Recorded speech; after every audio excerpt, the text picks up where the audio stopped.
Assalamualaikum. Shout out sa mga kapatid natin dyan na mga Kristiyano, no? Bilib talaga ako sa inyo. Ang tatapang niyo talaga, mga palangga. Dito kami ngayon sa Kabukiran. Dahil wala na kaming makakain sa lungsod, kaya nandito kami sa taas ng bundok.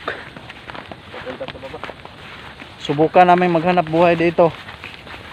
Shout out sa ating mga kapatid na mga Kristiyano. Assalamualaikum kanyo katan. Yari na ba isab sin mga dagbo sin mga tao ini biya mga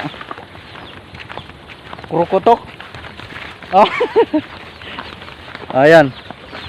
Subukan namin mga kapatid na maghanap ng mga makakain dyan sa ilog ngayong araw na ito. Subukan natin kung